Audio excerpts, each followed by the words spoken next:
Hello, and welcome back. I'm Alex. Today we're witnessing something extraordinary. The first images from the James Webb Space Telescope, revealing corners of the universe we've never seen before. Settle in, get cozy under your blankets, and join me on this cosmic journey. If it amazes you as much as it does me alike, and subscribe would mean a lot. All right, let's begin. Picture this for a moment. There's a patch of sky so incredibly small that if you held a single grain of sand at arm's length and looked up at the night sky, that tiny grain would completely block this view from your sight. That's how small we're talking. Smaller than the tip of your fingernail. Smaller than anything you'd normally pay attention to. Now, here's where your mind should start breaking. In that impossibly small region of space, scientists have discovered a galaxy that appeared when the universe was only 500 million years old. You're witnessing light from 13.1 billion years ago. That's 9 billion years before Earth even existed. Before our planet was even a possibility in the cosmic plan. Let me explain something that sounds like pure science fiction, but is absolutely verifiably real. When you look at distant objects in space, you're not seeing them as they are now. You're seeing them as they were. Light takes time to travel. It's the fastest thing in the universe, racing at 300,000 kilometers per second. But space is so mind-bogglingly vast that even at that incredible speed, light still needs time to cross those distances. When you look at the sun, you're seeing it as it was 8 minutes ago. That's how long sunlight takes to travel the 150 million kilometers between the sun and Earth. If the sun suddenly vanished right now, this very second, you wouldn't know for 8 minutes because you'd still be seeing light it emitted before it disappeared. When you look at the nearest star beyond our sun, you're seeing it as it was over 4 years ago. Now scale that up, way up. This distant galaxy is 13.1 billion light years away.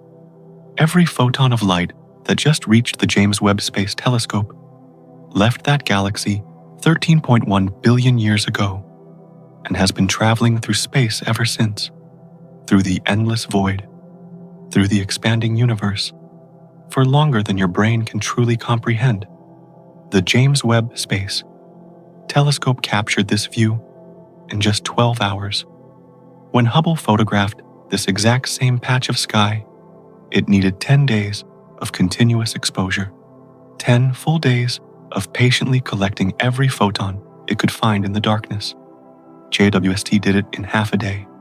It's like comparing an iPhone 15 to a Nokia 1280. Sure, both can take pictures, but, well, you know what I mean. Here's where your brain should really start melting. Every single bright spot in this region isn't a star. It's a galaxy, an entire galaxy containing hundreds of billions of stars. And in this grain of sand-sized view, there are thousands of them, thousands of galaxies packed into a space smaller than your fingertip, held against the night sky. Now, imagine the entire night sky as a beach. Every single grain of sand on that beach represents this same tiny view, packed with thousands of galaxies. Can your brain even begin to process those numbers? Because mine certainly can't. But here's the part that truly bends reality. That distant galaxy doesn't appear white or blue, like you might expect. It appears reddish. And that's not because the galaxy itself is red. It's because of something called redshift, one of the most beautiful pieces of evidence for how our universe actually works. As the universe expands, it stretches the space between objects. And when space itself stretches, it stretches the light traveling through it. Light is a wave, and when you stretch a wave, you increase its wavelength. Blue light has short wavelengths. Red light has longer wavelengths. So, as light travels across billions of years of expanding space, it gets stretched from shorter wavelengths toward longer ones, pulling it toward the red end of the spectrum. This galaxy appears deeply red because its light has been stretched by 13.1 billion years of cosmic expansion. The farther away something is, the more space has expanded between us, and the more the light gets stretched, the redder it appears. We're seeing it shifted so far toward red that it's almost invisible to regular telescopes. Only JWST, with its specialized infrared instruments, can peer this far back and bring these ancient ghosts into view. Think about what you're actually experiencing here. You're bearing witness to light that departed when the universe was just 500 million years old. A cosmic infant. Earth didn't exist. The sun, not yet born. The Milky Way, still taking shape from vast clouds of primordial hydrogen and helium. This is a time machine, not the DeLorean kind that needs flux capacitors. This is real. A 6.5 meter wide golden mirror cooled to temperatures that would make Pluto feel warm floating 1.5 million kilometers from Earth, collecting ancient light and showing us the universe at the very dawn of creation. Every single photon from that distant galaxy traveled for 13.1 billion years without stopping, through vast emptiness, through the darkness between galaxy clusters, through space itself as it expanded and stretched. All of that for 13.1 billion years, just to arrive at this exact moment and be captured by JWST's golden mirrors. You and that galaxy have an appointment across time itself. Now here's something even more mind-bending. The universe is 13.7 billion years old. This galaxy's light has been traveling toward us for 13.1 billion years. But because space has been expanding this entire time, that galaxy isn't 13.1 billion light years away anymore. Due to cosmic expansion, it's now more than 30 billion light years distant. We're seeing where it was not where it is. Think about that grain of sand again. It contains thousands of galaxies, each one a vast island of hundreds of billions of stars, some of which almost certainly have planets, some of which might harbor life, looking up at their own night sky and wondering if anyone else is out there. All of that packed into a view smaller than your fingertip. And here's what should make you pause. The universe is 93 billion light years across. We've only photographed the tiniest fraction of it. Every dark patch between stars when you look up at night filled with galaxies. Every seemingly empty corner of space, teeming with ancient light waiting to be collected. There are things even farther away than what JWST can see. Galaxies so distant, their light hasn't reached us yet.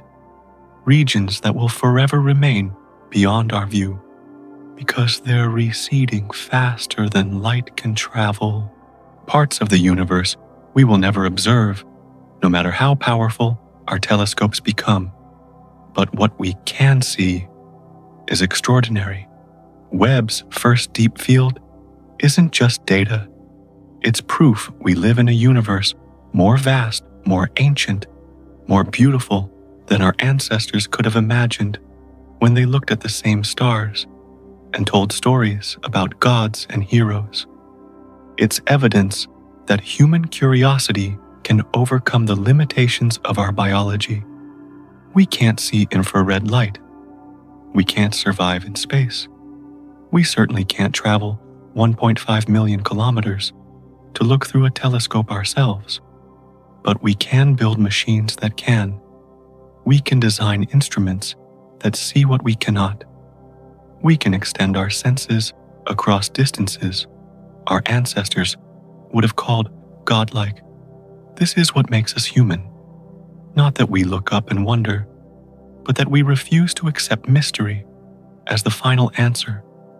That we build tools and telescopes and time machines from metal and mirrors and mathematics. That we reach across 1 billion years and catch light from when the universe was young. And this is just the beginning. But before we explore what else this telescope has discovered, you might be wondering, how did we even build something capable of this?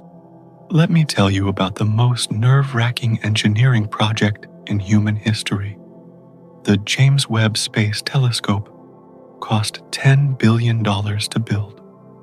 That's billion with a B, and it had exactly 300 potential failure points. 300 different things that could go catastrophically wrong.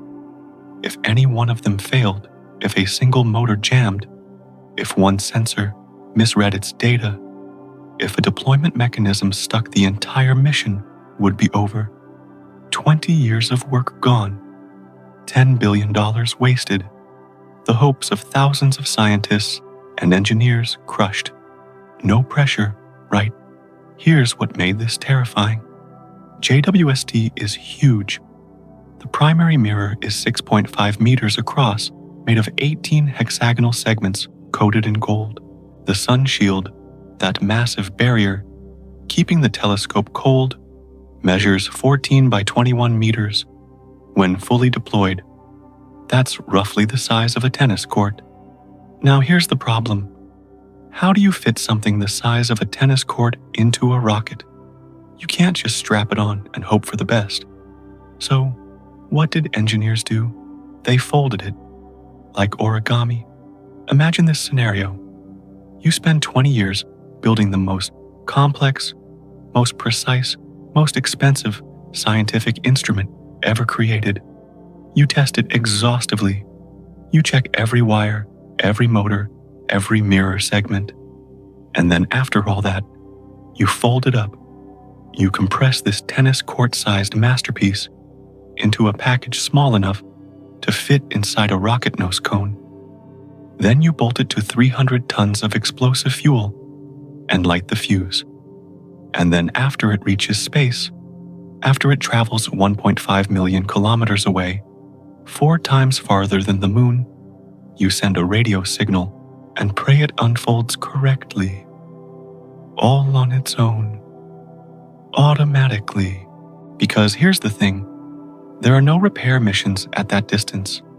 Hubble had problems, astronauts could fix it. Hubble orbits just 550 kilometers up. JWST orbits at Lagrange point 1.5 million kilometers from Earth. If something goes wrong out there, it's over. Done. No second chances. No astronauts coming to save the day. $10 billion floating as expensive space junk. The story of JWST is one of perseverance, bordering on obsession. The idea was proposed in 1996. Back then it seemed straightforward. A next-generation telescope to succeed Hubble. It was supposed to cost $1 billion and launch in 2007. Except nothing turned out simple. As engineers dug deeper into requirements, they realized how audacious this project was. The telescope needed to observe in infrared to see the most distant galaxies. That meant it needed to be cold, really cold, around -233 degrees Celsius, just 40 degrees above absolute zero. Why? Because at warmer temperatures, the telescope itself would emit infrared radiation, overwhelming faint signals from distant galaxies. That meant designing a massive sun shield, 5 layers blocking all heat from the sun, Earth, and moon. This sun shield needed to deploy perfectly in space, but it needed to fold for launch, and the mirror needed to fold too. and all of it needed to unfold automatically, millions of kilometers from any human help. Complexity spiraled. Costs exploded. The launch date kept slipping. 2007 became 2011, then 2014, then 2018. Congress nearly canceled it multiple times. The budget ballooned from $1 billion to $10 billion. A 900% cost overrun. That's not a typo. 900% over budget. But scientists and engineers persevered. They solved problem after problem. They refused to give up. People who started working on JWST as young engineers retired before it launched. Some passed away, never seeing the fruits of their life's work. This wasn't just a telescope. It was a generational legacy, a monument to human ambition spanning decades. It was built not for those who designed it, but for all of us, for humanity. Finally, on December 25th, 2021, JWST launched from French Guiana. The world held its breath. The rocket performed flawlessly. The telescope separated exactly as planned. So far, so good. But now came the truly terrifying part, the deployment sequence. 29 days of pure terror. JWST began to unfold, like a flower blooming in slow motion through space. First, the solar array deployed. Then the antenna positioned itself. Then the sunshield structure began to extend, pulling the 5 layers into position. NASA engineers barely slept. Every deployment step was a potential mission killer. One stuck motor would mean disaster. One tangled cable would end everything. The mirror segments began to unfold. 18 pieces swinging into position, each needing precise alignment to act as a single 6. 5-meter mirror. The secondary mirror swung into place. The instruments powered on and began cooling to those impossible temperatures. And then, miraculously, it worked. Perfectly. Every single step succeeded. Every motor functioned. Every sensor reported correctly. After 29 days, JWST was fully operational, sitting at L2, ready to photograph the universe. The people who started this in 1996 were now in their 60s and 70s. Some had retired, some had passed away, but their work lived on. This wasn't built for them. It was built for US, for everyone who will benefit from its discoveries, for every child who will see these images and decide to become a scientist. Now, $10 billion sounds enormous, and it is. But let me give you perspective. That's the cost of 2 F-35 fighter jets, 2 or 3 years of Coca-Cola's advertising budget, 3 years of commercials telling you to drink sugar water. For that price, we get a window into the universe's birth. We get to observe first galaxies forming. We get to study exoplanet atmospheres, searching for signs of life. We get to watch stars being born. We get to witness galaxy collisions billions of light years away. We get to push back darkness at the edge of human knowledge. I'd say that's a pretty good deal. The precision required is almost beyond comprehension. Imagine standing in New York with a laser pointer hitting a specific coin in Los Angeles nearly 4,000 kilometers away. And not just hitting it, but hitting a specific spot on that coin. That's the precision we're talking about.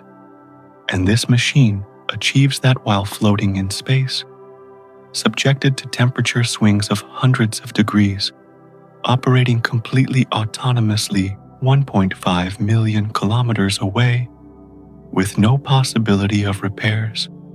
JWST is testament to what humans can achieve when we decide something is worth doing, regardless of difficulty, cost, or time required.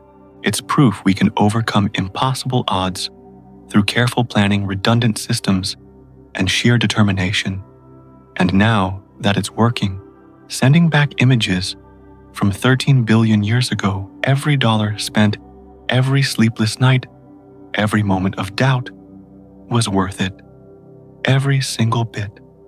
Now that you understand the engineering miracle behind these observations, let's see what JWST reveals when it turns toward the birthplaces of stars themselves.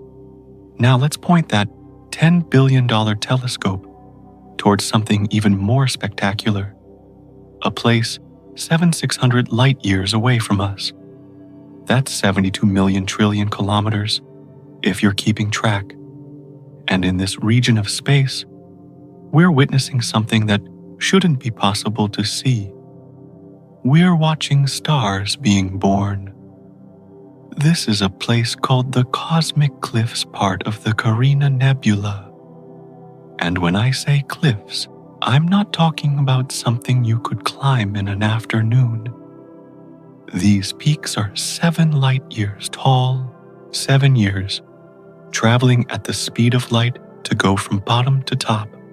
That's 66,000 trillion kilometers of height. Can your brain even process that number? Because mine keeps trying and failing. Before JWST, when scientists looked at this region with Hubble, they could see something was happening. They knew stars were forming inside these vast clouds of gas and dust, but it was like trying to see a newborn baby through a thick curtain. You know something's there. You can hear it, but you can't see the details. You can't watch what's actually happening. JWST changed everything. Because it observes in infrared light, it can do something remarkable. It can see through the dust. That thick curtain that blocked Hubble's view, JWST just looks right through it, like it's not even there. It's like putting on glasses for the first time when you've been nearsighted your whole life. Suddenly everything snaps into crystal clarity.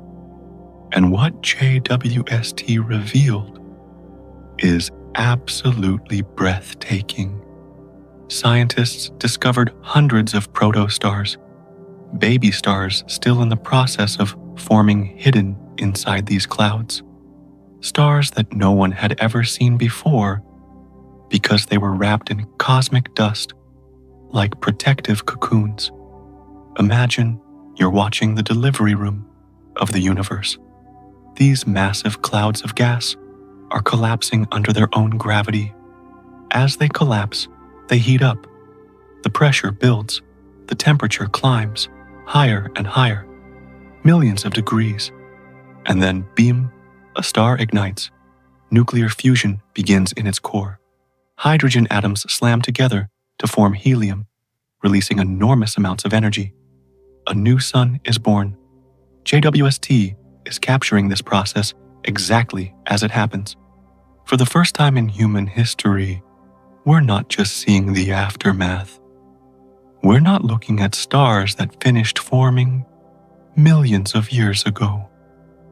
We're watching the birth itself happening right now, 7,600 light years away. But wait, if it's 7,600 light years away, doesn't that mean we're seeing it as it was 7,600 years ago? Yes, technically. But in cosmic terms, that's basically now. The universe is 13.7 billion years old. 7,600 years is like the last second on a cosmic clock. For all practical purposes, we're watching stars form in real time. Those peaks you're hearing about, they were carved by stellar winds. When young massive stars ignite, they don't just sit there quietly. They blast out powerful winds of charged particles, radiation pressure that literally blows the surrounding gas and dust away. Over thousands of years, these winds sculpt the nebula, creating those dramatic cliff-like formations. It's like cosmic erosion, but instead of water wearing away rock, it's starlight pushing away clouds of gas. Every single star you can see in the night sky went through this exact process. Our sun, 6 billion years ago, it formed exactly like this, inside a cloud of collapsing gas and dust, somewhere in what would eventually become the Milky Way. But no one was there to watch. No telescopes, no observers. It happened in cosmic privacy. But now we're bearing witness. We're watching stellar birth as it unfolds. This isn't a photograph of something that already happened and finished. This is an action shot. Stars are forming in this image, right now as we speak. Well, 600 years ago as we speak, but you understand the point. Here's something that should make you pause and think. Every atom of carbon in your DNA was created inside a star, like the ones forming in the cosmic cliffs. Not similar to these stars. Stars exactly like these. Massive clouds of gas collapsed. Temperatures rose to millions of degrees. Nuclear fusion began, and over millions of years, that star built heavier and heavier elements in its core. Carbon, oxygen, nitrogen, all the elements that make up your body. Then that star died. It ran out of fuel. And when it did, it exploded in a supernova, blasting all those elements out into space. Those atoms drifted through the galaxy for billions of years. Eventually, they became part of the cloud that formed our sun and planets. 4.6 billion years after that star died, those carbon atoms ended up in you. You are literally made of stardust. That's not poetry. That's not metaphor. That's actual physics. Every atom in your body, heavier than hydrogen, was forged in the heart of a dying star and scattered across space. You are stardust that learned to think about stardust. Now, I have to mention something amusing here. Scientists named this region the cosmic cliffs because it looks like cliffs. That's about as creative as naming your cat, Cat.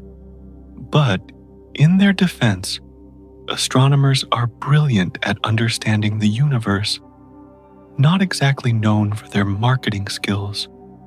They name things very literally. That looks like a crab. Let's call it the Crab Nebula. Those look like cliffs, cosmic cliffs it is. You get the idea. But let's talk about the scale here, because I don't think the 7 light years height has really sunk in yet.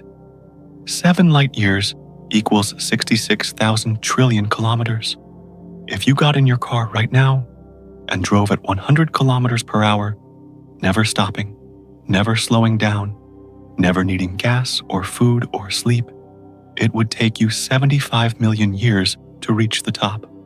The pyramids of Egypt were built about 4,500 years ago.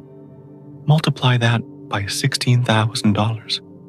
That's how long you'd be driving.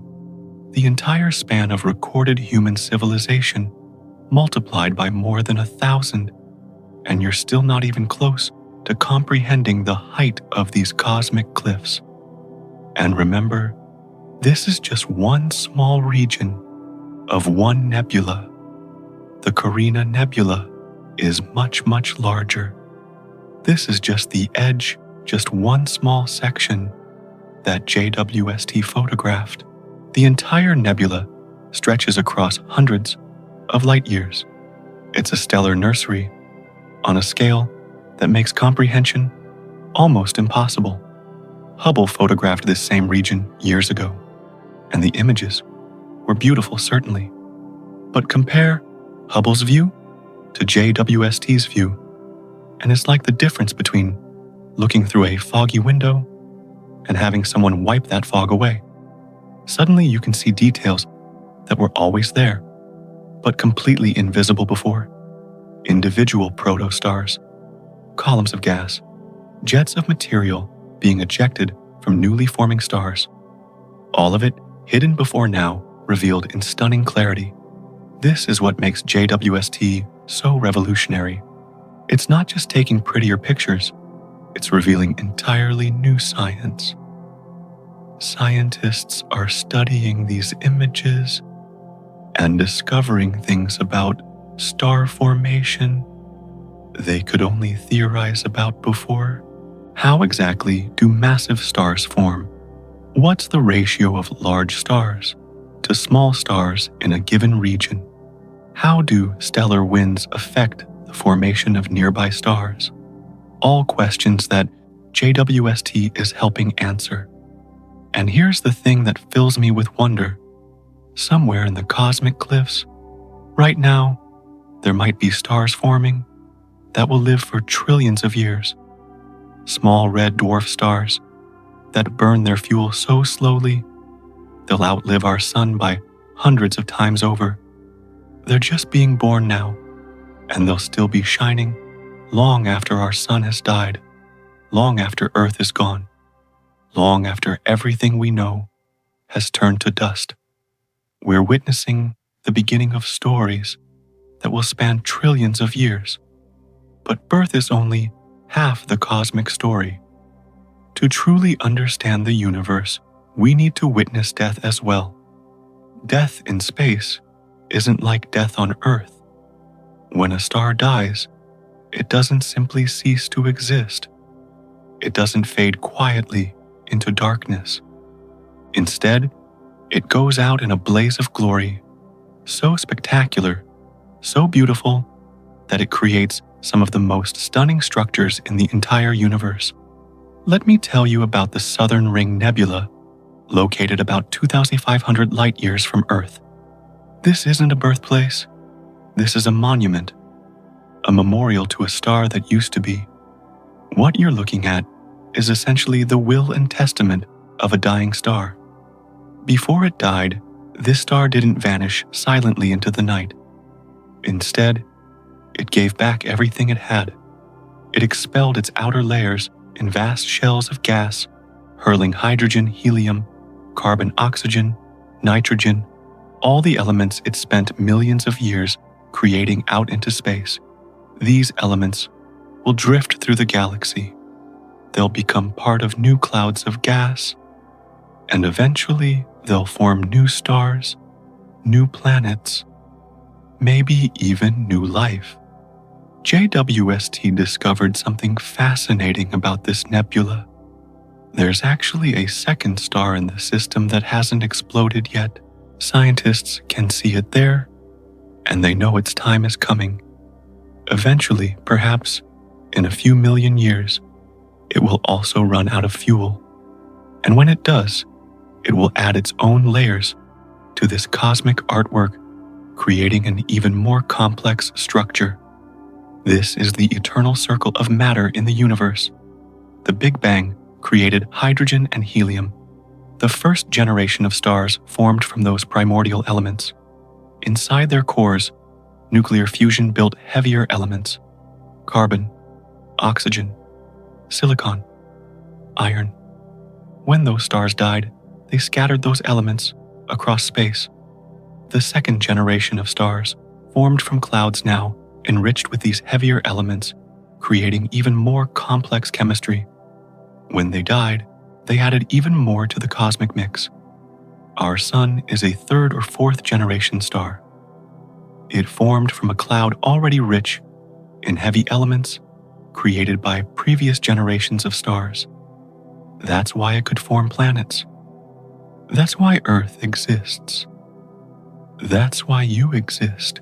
None of the atoms in your body, except hydrogen, existed when the universe began. They were all created inside stars and released when those stars died. Now, I need to address something ridiculous. These structures are called planetary nebulae. That name is completely wrong. They have nothing to do with planets. Early astronomers in the 1700s looked at them through primitive telescopes, saw that they were round, and thought, oh, those look sort of like planets. So they called them planetary nebulae. And the name stuck, even though we now know they're actually nothing like planets. It's like calling dolphins fish, because they live in water and look sort of fish-like, Except dolphins are mammals completely different from fish. Same idea here. Planetary nebulae are the remnants of dying stars, having absolutely nothing to do with planet formation. But we're stuck with this ridiculous name forever, because that's how science naming works. Once it's in the textbooks, it stays. But here's what's truly remarkable. Our sun will create a nebula exactly like this in about 5 billion years. When it runs out of hydrogen fuel in its core, it will swell into a red giant growing so large it will swallow Mercury, Venus, and possibly Earth. Then it will blow off its outer layers, creating a planetary nebula just like the southern ring. The remaining core will collapse into a white dwarf, slowly cooling over trillions of years. The southern ring nebula has been expanding for about 200 years. It's now roughly 2 light years across and still growing. Think about that timeline. When the Roman Empire was at its height, building roads and aqueducts across Europe, this nebula was just beginning to form, and it's still expanding, still growing. You are observing an explosion that's been happening for 2,000 years and will continue for thousands more. Let's talk about the Tarantula Nebula for a moment, because it represents something extraordinary in cosmic history. Located 161,000 light years away in a neighboring dwarf galaxy, this nebula represents what scientists call cosmic noon. Cosmic noon wasn't an actual time of day, obviously. It's a period in the universe's history, roughly 10 billion years ago, when star formation was at its absolute peak. The universe was younger, then more energetic, more chaotic. Stars formed at about 10 times the rate they do today. If you could have observed the universe during cosmic noon, you would have seen stellar nurseries everywhere, galaxies blazing with newborn stars, forming at a frantic pace. The Tarantula Nebula looks similar to what we think cosmic noon regions looked like. It's a glimpse backward in time, showing us what the universe's teenage years were like when it was full of energy and activity. Now the universe is 13.7 billion years old. Middle-aged, you might say. Star formation has slowed considerably compared to those wild early days. But it hasn't stopped. New stars are still being born every day across billions of galaxies. The universe is still creating, still building, still evolving, still beautiful. Here's something profound to consider. The oxygen you're breathing right now was created inside a star that died billions of years ago. The calcium in your bones, stellar death. The iron in your blood, stellar death. Every element heavier than hydrogen in your entire body was forged in the heart of a star and released when that star exploded. You are not just in the universe. You are the universe. You are the universe experiencing itself, thinking about itself, wondering about itself. The atoms in your brain contemplating the cosmos are the same atoms that were created in stellar cores billions of years ago.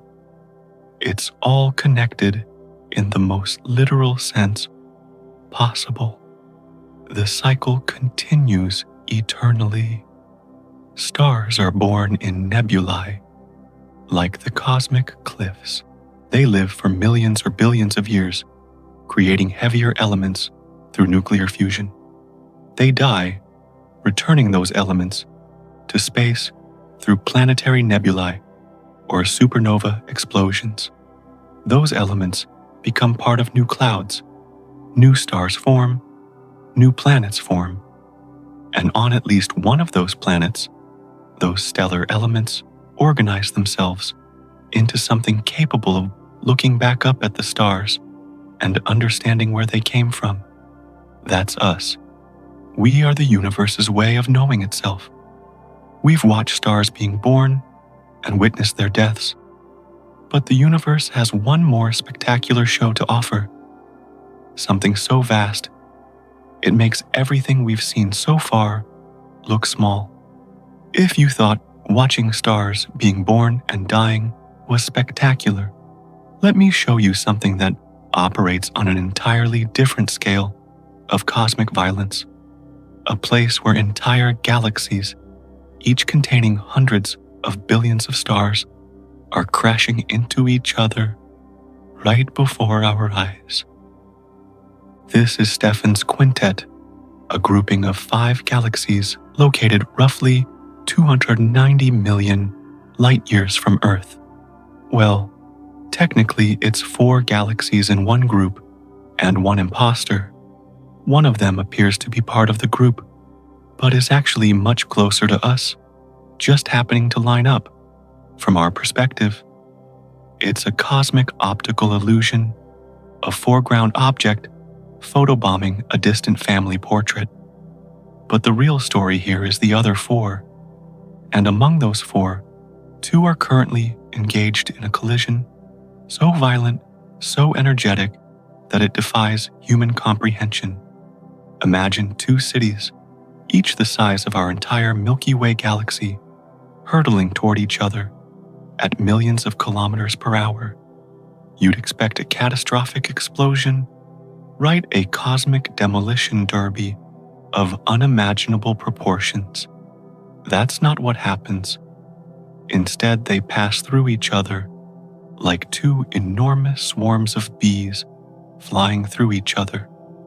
The individual stars almost never collide. Space is so vast, and stars are so far apart within galaxies that they simply sail past each other with room to spare. But the gas collides. Oh, does the gas collide? When vast clouds of interstellar gas slam into each other at those tremendous speeds, they heat up dramatically. We're talking temperatures reaching millions of degrees. The shock waves from the collision compress the gas, triggering massive bursts of star formation. Thousands, maybe millions of new stars ignite across the collision zone. The entire region blazes with light from all these newborn stars. The gravitational forces at play here are beyond anything we experience on human scales. Entire spiral arms of galaxies get twisted and pulled. Streams of stars get torn from their home galaxies and flung out into intergalactic space. The galaxies' shapes distort as they pass through each other, creating bizarre structures that look nothing like the neat spiral or elliptical forms we're used to seeing.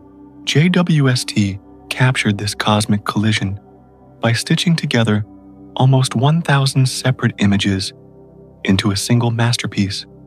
It's like a photographer taking a panorama with their iPhone, except this is the $10 billion version, and it took months instead of seconds. But the result? Absolutely worth it. The level of detail is extraordinary, showing individual star clusters, gas clouds, and shock waves across the entire collision zone. Now here's where this story becomes personal. Because what we're watching happen to Stephan's Quintet is a prophecy. This is our future. Right now, at this very moment, the Andromeda Galaxy is racing toward us at 110 kilometers per second. That's about 400,000 kilometers per hour. Andromeda, our nearest large galactic neighbor containing roughly 1 trillion stars, is on a collision course with the Milky Way. In approximately 4 billion years, Andromeda and the Milky Way will collide. Not might collide, will collide. It's gravitationally inevitable. We're locked in each other's gravitational embrace, and nothing can prevent the eventual merger. What will that look like? Exactly like what we're seeing in Stephan's Quintet. The night sky will transform completely. Instead of seeing Andromeda as a faint smudge of light anyone still on Earth, assuming Earth survives and humans still exist, will see a massive galaxy filling their entire sky. Bright new stars will blaze across the heavens as gas clouds collide and compress. The sky will be ablaze with stellar nurseries creating stars at prodigious rates. Scientists have even come up with a name for the merged galaxy. They're calling it Milkdromeda, because apparently, after running out of creative names for planetary nebulae, astronomers decided to just start mashing names together. But honestly, Milkdromeda has a certain charm to it. Here's something to contemplate. You're living in a rare moment of cosmic peace. The Milky Way has been in a relatively quiet period for the last few billion years. But that wasn't always true. Our galaxy has been in collisions before. Several billion years ago, the Milky Way consumed several smaller dwarf galaxies, adding their stars to our own. The evidence is still visible. If you know where to look, streams of stars on unusual orbits that clearly came from somewhere else. And soon, cosmically speaking, we'll collide with Andromeda. We're living in the eye of the storm, the calm period between galactic collisions. Enjoy the relative tranquility while it lasts. Now let's talk about the energy involved in galaxy collisions. The amount of energy released is more than 100 billion supernovae exploding simultaneously. That's not an exaggeration. That's the actual calculated energy output. If you were standing a mere billion kilometers away from the collision zone, you would still be bathed in enough radiation to be instantly vaporized.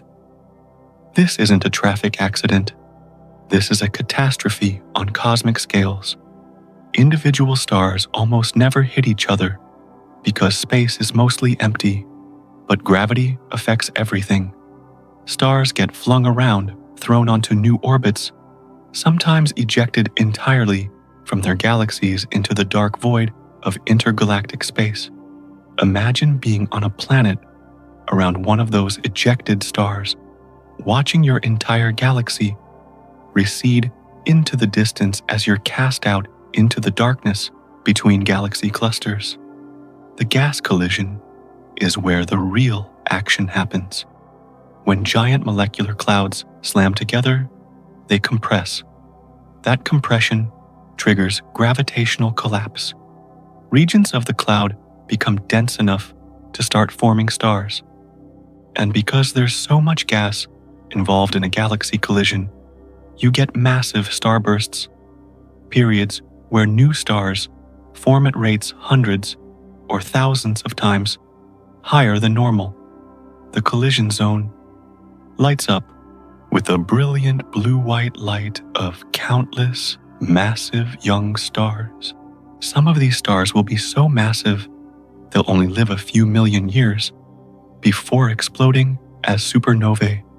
So, not long after the initial starburst, you get a supernova burst dozens or hundreds of massive stars, all exploding within a relatively short time frame.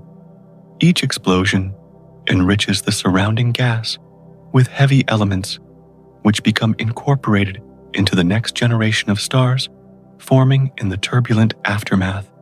The gravitational interactions reshape both galaxies. Spiral arms get pulled apart. Central bulges merge together. The two galaxies gradually lose their individual identities, blending into a single larger galaxy. Often, the result is an elliptical galaxy, having lost the neat spiral structure both galaxies might have had before the collision. And remember, we're watching this happen from 290 million light-years away. This collision started 290 million years ago. If anyone or anything in those galaxies is watching us right now, they're seeing Earth as it was 290 million years ago during the Permian period, long before dinosaurs, when the largest animals were primitive reptiles and amphibians. The light we're seeing now left Stefan's quintet when those galaxies were in the middle of their cosmic dance. The collision is still ongoing there, right now continuing to unfold over tens or hundreds of millions of years. We're watching just one brief moment in a process that spans epochs.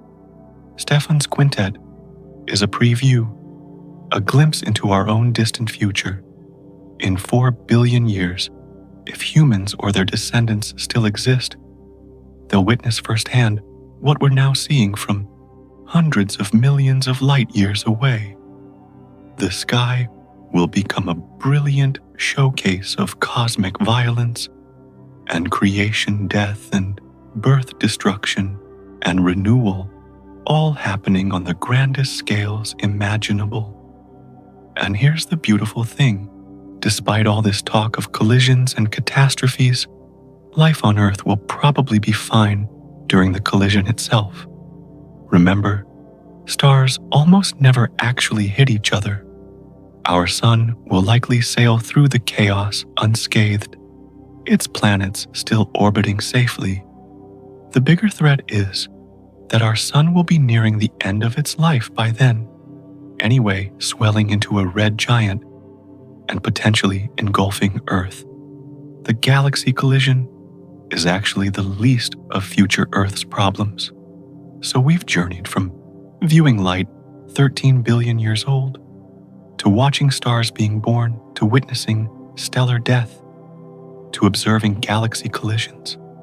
And all of this, everything I've described, represents only a tiny fraction of what's happening relatively close to home, within a few 100 million light years of Earth.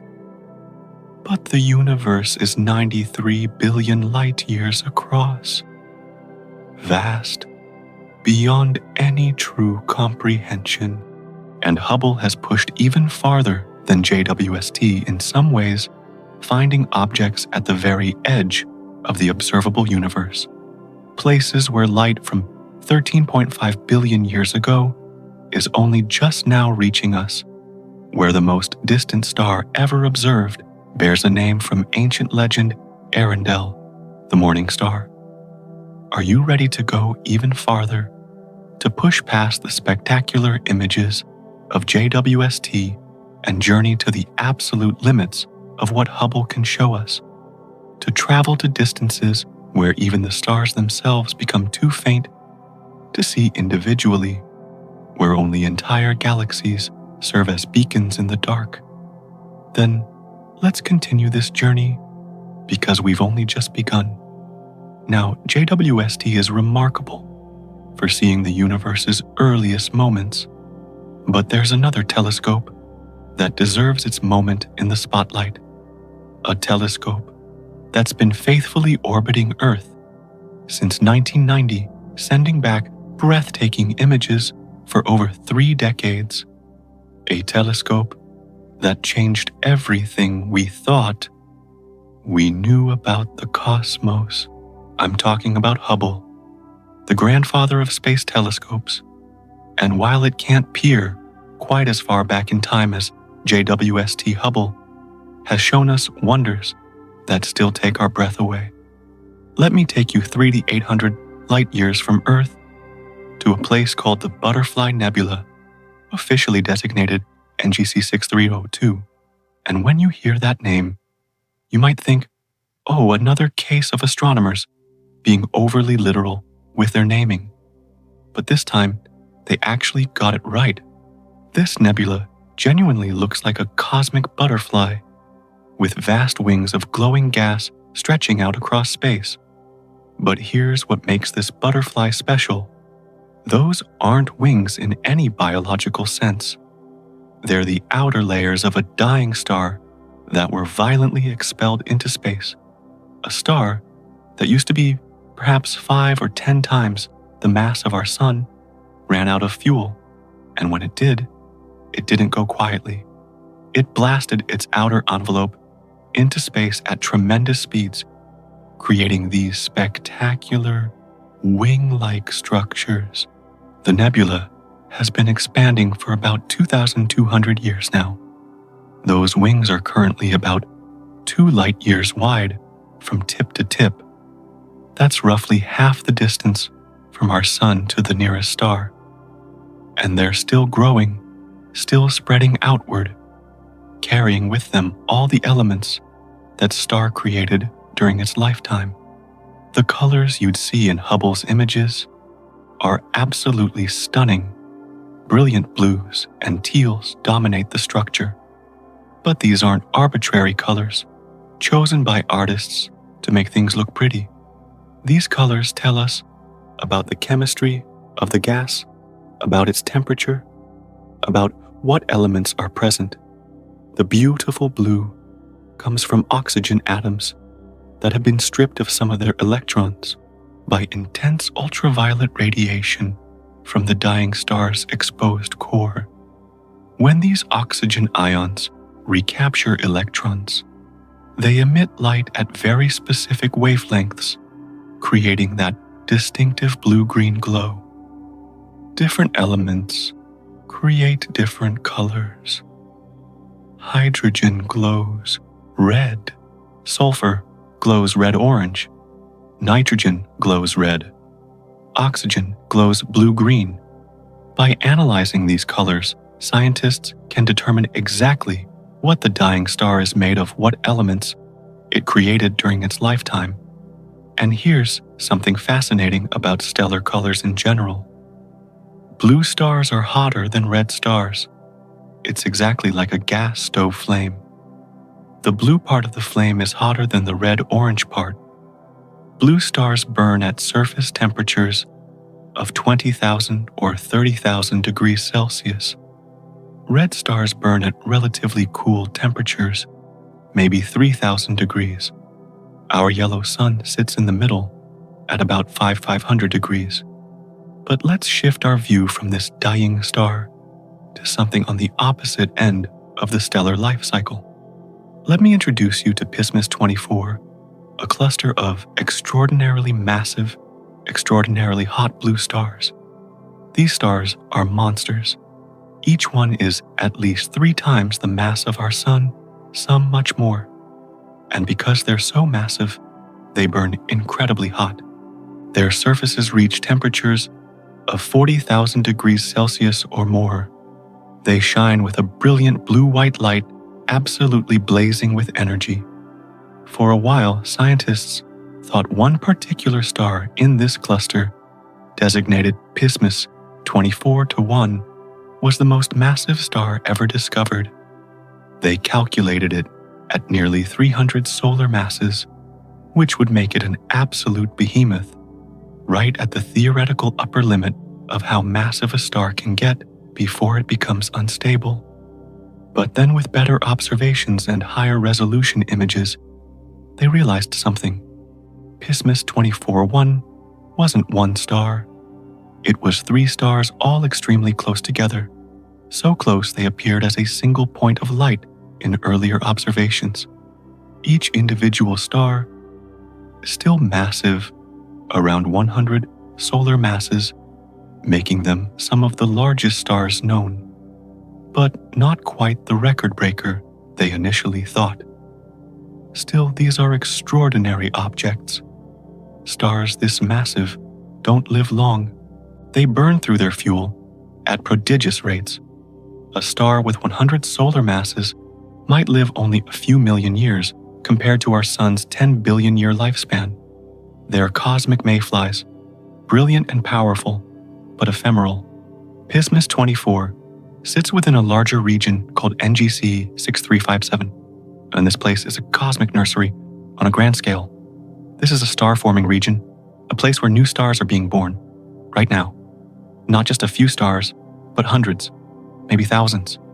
Throughout NGC 6357, you can find protostars, baby stars still wrapped in their cocoons of gas and dust. You can see young stars that have just ignited nuclear fusion in their cores, blasting away their surrounding material with powerful stellar winds. You can see slightly older stars that have cleared away enough dust that we can finally see them shining. The whole region is a chaotic mess of creation. Gas clouds are collapsing under gravity. Shock waves from exploding massive stars are compressing other clouds, triggering new rounds of star formation. It's a self-perpetuating cycle of stellar birth, with each generation of stars helping to trigger the formation of the next. The colors in these star-forming regions tell stories too. Hot blue stars indicate recent formation. Massive stars that have just been born and are blazing with intense radiation. Red and orange regions show where cooler dust and gas still dominate, where stars are still forming inside their protective cocoons. The interplay of colors creates images of stunning beauty, but they're also scientific gold mines, telling us exactly what's happening in these distant stellar nurseries. Hubble has been observing regions like this for over 3 decades. Each new image reveals more details, more complexity, more wonder, and unlike JWST, which is designed to last maybe 10 to 20 years, Hubble has already exceeded its planned lifespan several times over. It's still up there, still working, still sending back images after more than 33 years in orbit. Sure, Hubble can't see as far into the infrared as JWST. It can't peer back to the very first galaxies with quite the same clarity. But what Hubble can do, what it's been doing for decades, is show us the incredible diversity and beauty of the universe. In stunning detail, every nebula Hubble photographs is unique. Every star cluster has its own character. Every stellar nursery tells a slightly different story of how stars form and evolve. And Hubble has photographed thousands of them, building up an incredible archive of cosmic beauty and scientific data. The Butterfly Nebula shows us stellar death in exquisite detail. Peace 24 shows us the most massive stars in their prime burning with incredible fury. NGC 6357 shows us stellar birth on an enormous scale. Each image is a window into a different aspect of the cosmic cycle of creation and destruction. And here's the thing that fills me with wonder. These processes, these cycles of stellar birth and death have been happening for billions of years.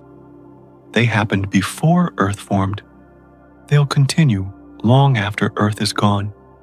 The universe is constantly recycling matter, turning it from gas to gas, again creating heavier elements, with each iteration slowly enriching the cosmos with the building blocks of planets and life.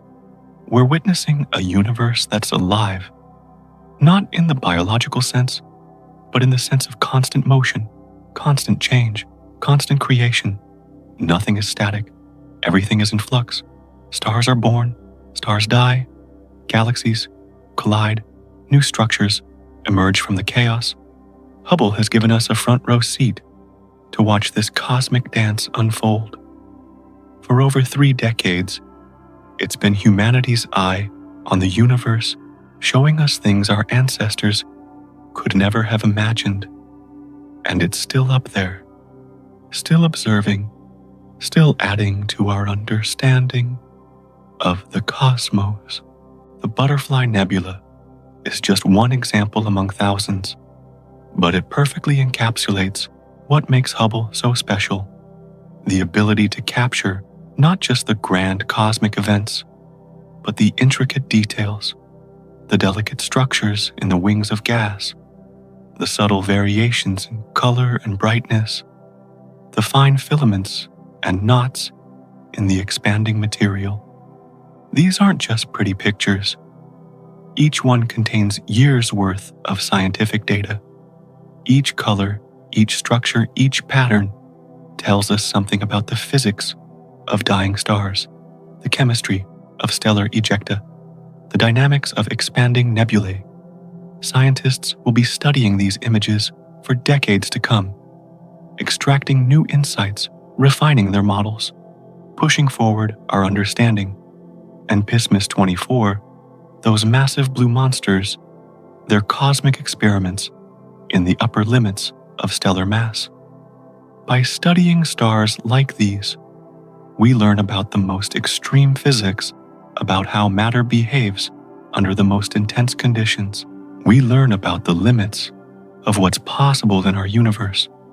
Blue stars like these are the ones that end their lives as supernovae scattering heavy elements across space. They're the ones that might leave behind neutron stars or even black holes. They're the cosmic engines that enrich galaxies with the elements needed to form planets and life. In a few million years, maybe less, the stars in Pismis 24 will explode. One by one, they'll run out of fuel and go supernova, blasting their enriched cores out into space. The region will be torn apart by the violence of these explosions. But from that destruction will come the seeds of new creation. The cycle continues, always. But Hubble hasn't just shown us what's happening in our cosmic neighborhood. It's also revealed stories of cosmic theft on the grandest scales. Let me tell you a story about cosmic injustice, about a group of stars that didn't choose their fate stars, that were violently torn from their home and forced into a new galaxy against their will. This is the story of Palomar 12, and it's one of the most fascinating tales Hubble has helped us uncover. Palomar 12 is a globular cluster, spherical collection of hundreds of thousands of stars, all bound together by gravity. It's located about 60,000 light-years from Earth, way out on the outskirts of our Milky Way galaxy, far from the bright central bulge where most of our galaxy's stars reside. When astronomers first studied Palomar 12, something seemed off. The stars in this cluster appeared younger than they should be. Not young in any absolute sense, but young compared to other globular clusters in the Milky Way. About 30% younger, in fact. This was puzzling.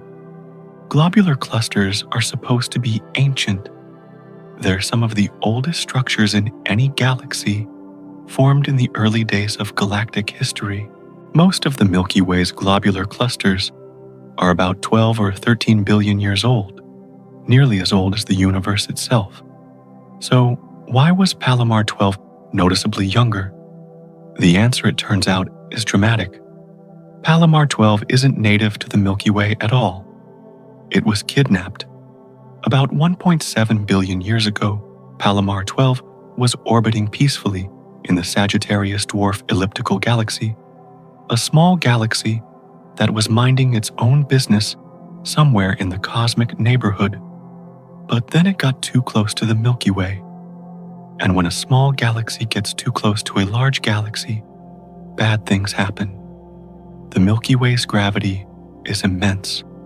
It reaches out across vast distances, pulling and tugging on anything that ventures too close.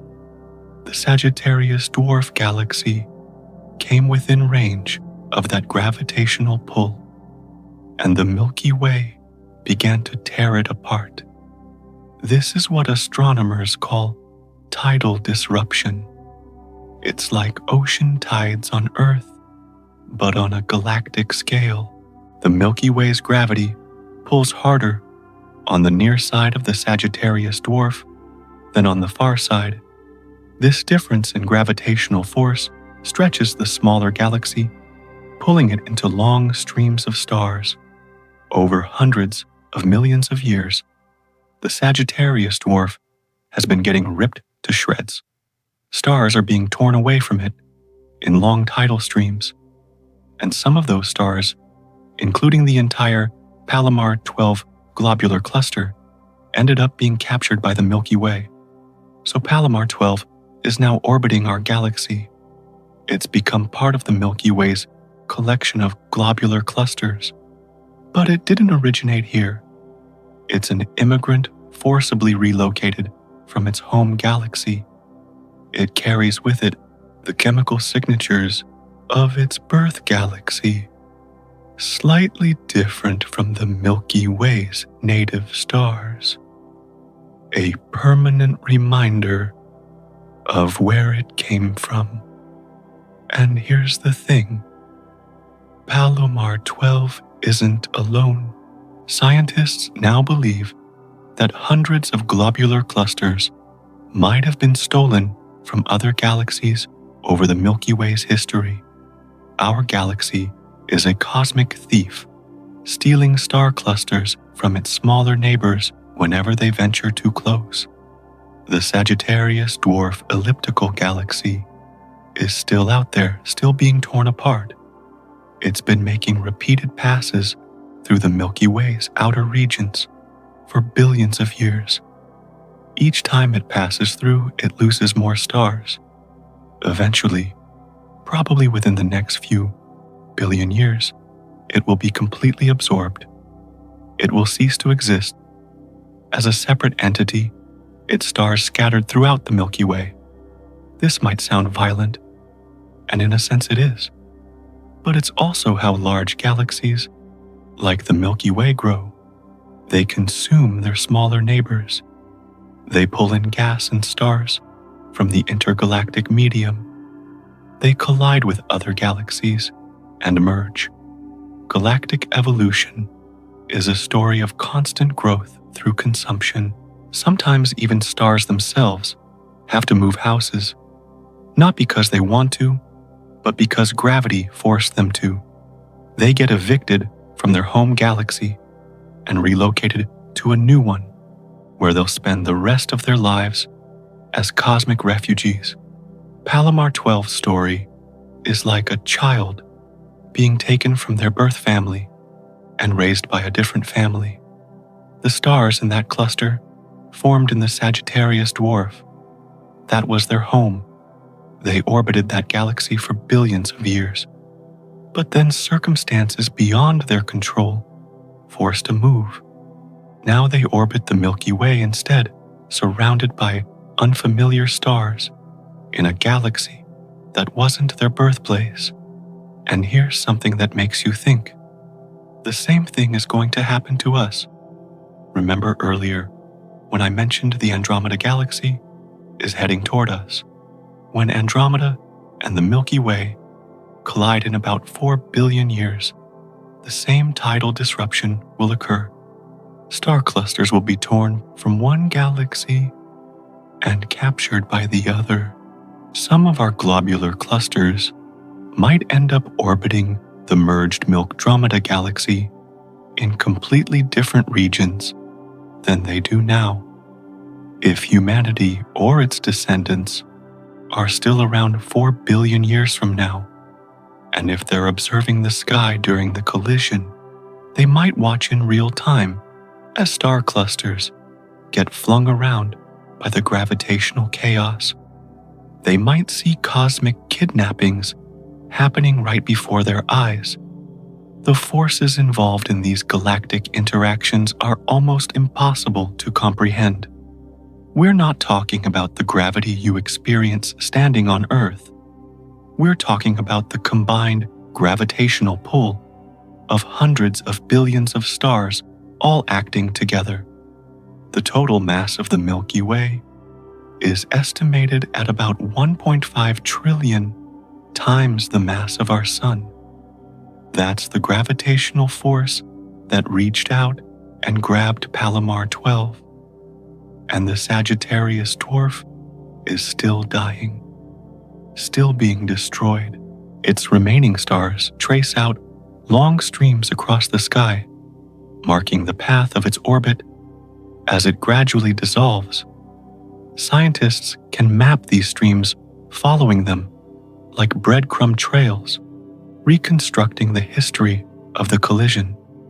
Hubble has been instrumental in studying these stolen star clusters, observing them in detail, determining their ages and chemical compositions, figuring out their histories.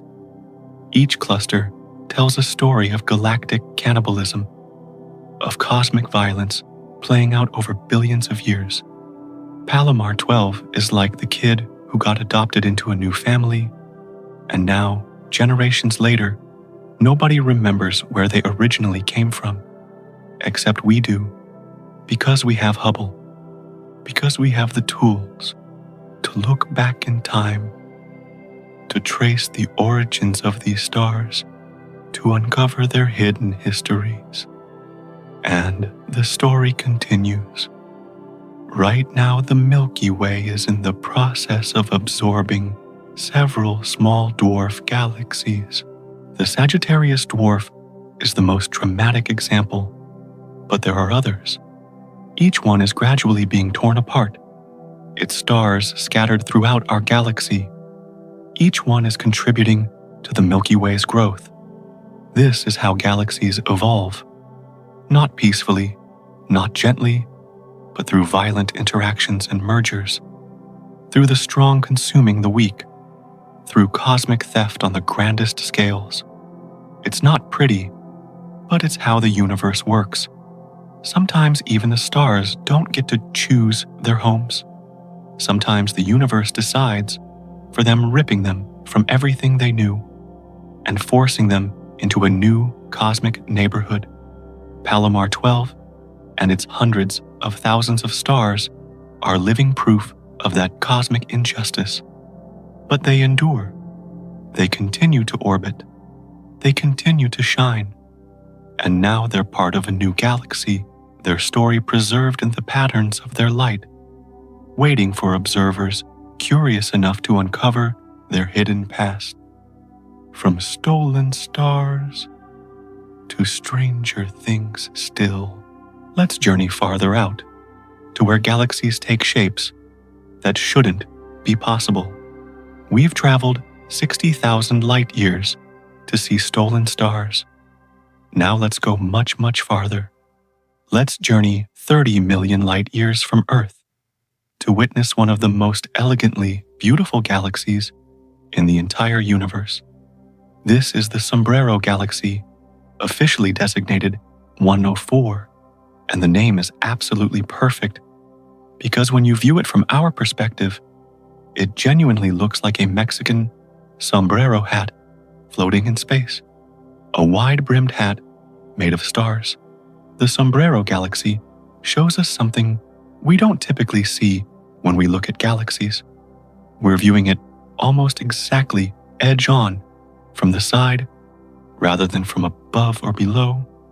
This gives us a perfect cross-section view of what a galaxy actually looks like in profile. And what we see is striking. The galaxy appears as a flat disk, brilliantly bright in the center, with a dark band of dust cutting across the middle.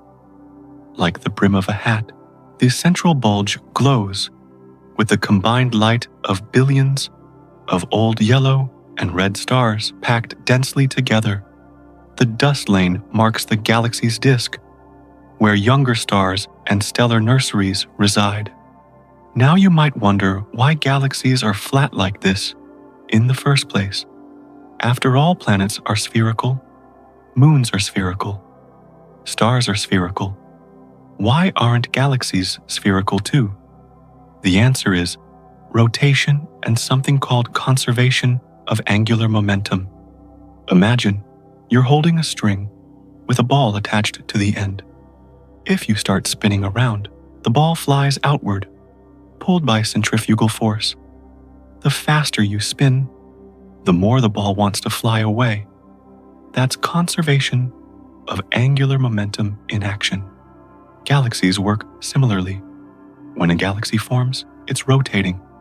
All that rotation means matter wants to spread out in the plane of rotation, creating a flat disk. It's energetically favorable for material to settle into this disk shape. rather than remain in a sphere.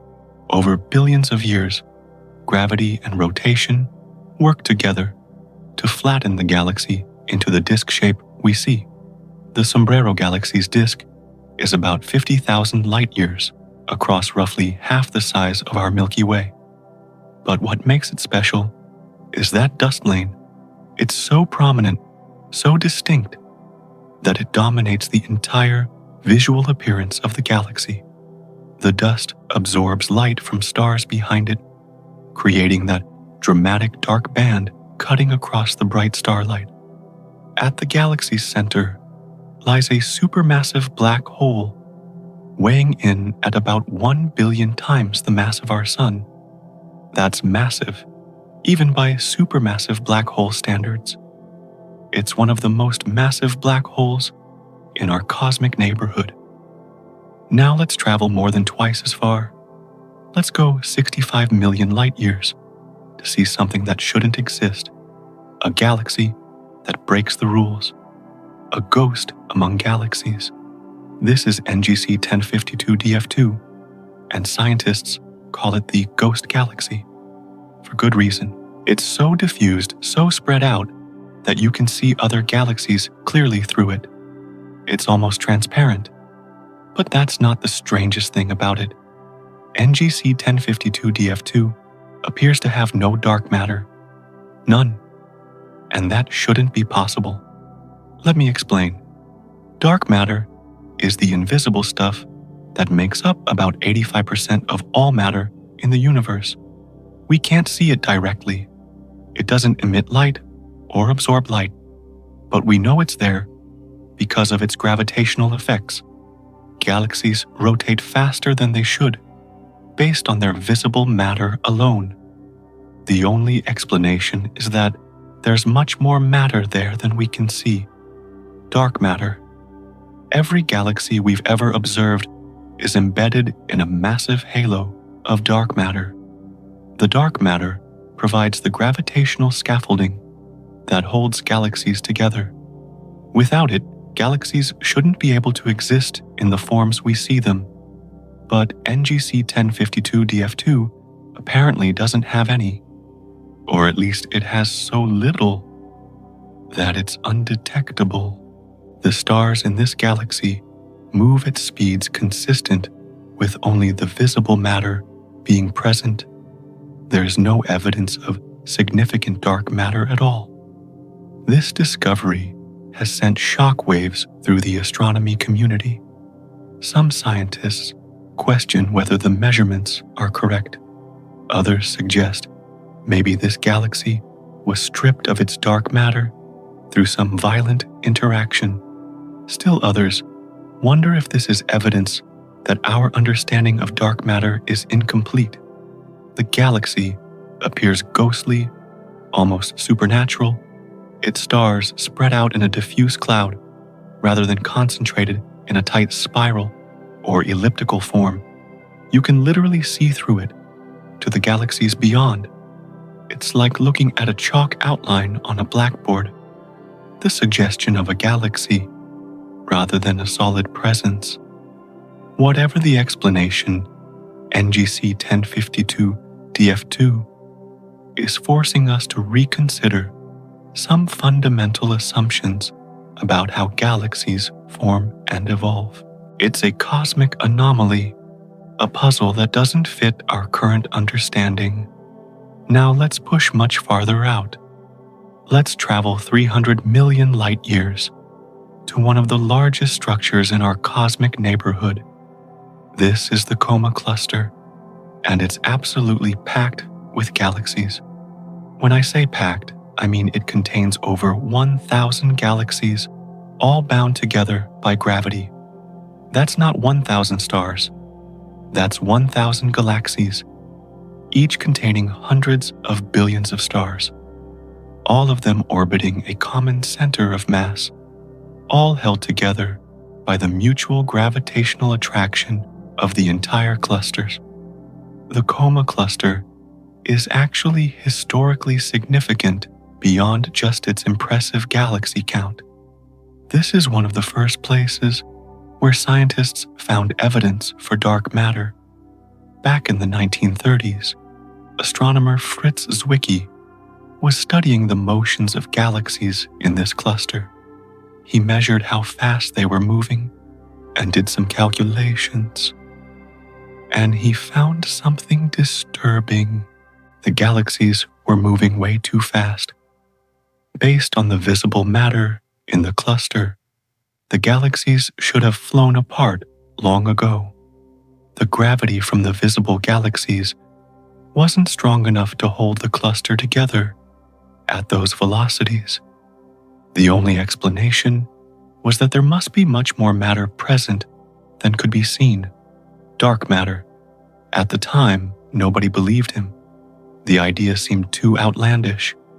But decades later, as more evidence accumulated, scientists realized Zwicky was right. The Coma Cluster was one of the first places where dark matter revealed itself through its gravitational influence. Hubble has observed thousands of objects in this cluster, not just galaxies, but also something called intracluster globular clusters. These are spherical collections of stars that don't belong to any specific galaxy.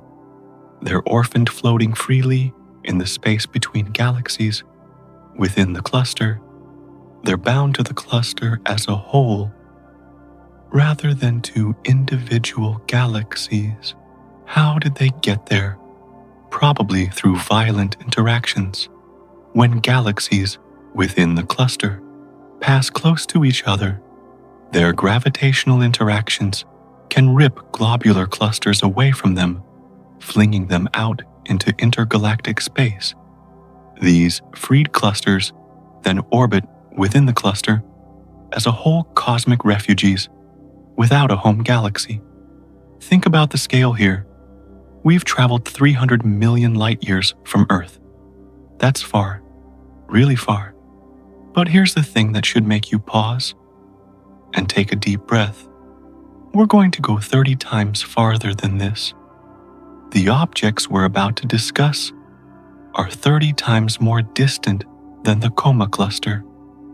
We're about to leave our cosmic neighborhood entirely and venture into the deep field where even galaxies become faint pinpricks of light, where the distances are so vast that the light itself has been traveling since before Earth existed. The Sombrero Galaxy showed us galactic structure in elegant detail. The Ghost Galaxy challenged our understanding of dark matter. The Coma Cluster revealed the vast structures galaxies form, but all of these are relatively close, cosmically speaking. They're in our backyard. Now we're going to leave the backyard. We're going to journey billions of light years to distances where the universe looked fundamentally different, where galaxies were younger and stranger, where we approach the limits of what even Hubble can see. The journey ahead will take us to individual stars so distant they shouldn't be visible at all, to galaxies forming in the universe's early days, to the very edge of the observable universe itself. But to see these things, we need something special. We need the universe itself to help us to act as a cosmic magnifying glass. We need gravitational lensing. And the story of Icarus, the most distant star ever observed, is about to show us just how powerful that cosmic magnifying glass can be, from ghostly galaxies to a single star 9 billion light years away. This is where Hubble's journey gets truly extraordinary. Let me tell you about one of the most remarkable observations in the history of astronomy, a discovery so unlikely, so improbable, that it required a perfect alignment of cosmic objects across billions of light years, combined with a stroke of pure luck and a bit of help from a supermassive black hole. This is the story of Icarus, and it's going to bend your understanding of what's possible. In 2018, astronomers using Hubble were studying a massive galaxy cluster called Max J49, located about 5 billion light-years from Earth. They weren't looking for anything in particular beyond the cluster itself. But they noticed something. A single point of light that shouldn't have been there. A point of light that was changing in brightness over time. After careful analysis, they realized what they were seeing. It was a star, a single individual star, located more than 9 billion light-years from Earth. And that should have been absolutely impossible. Let me put that distance in perspective. The light from Icarus has been traveling through space for more than 9 billion years. That's twice as long as Earth has existed. When that light began its journey toward us, the universe was only about 30% of its current age. Our solar system didn't exist. The Milky Way looked different. The universe was a very different place. Normally, you can't see individual stars at that distance. They're just too faint. When you look at distant galaxies, you see the combined light of billions of stars, but you can't pick out individual ones. The farthest star visible to the naked eye from Earth is about 16,000 light-years away, and that's a supergiant star much brighter than our Sun. Icarus is 9 billion light-years away, more than 500,000 times farther. So how did Hubble see it? Through one of the universe's most spectacular tricks, gravitational lensing. Here's how it works. Mass bends space. Einstein showed us this over a century ago. Massive objects like stars and galaxies create curves in the fabric of space-time itself. And when light travels through curved space-time, its path bends. It's like light traveling through a lens.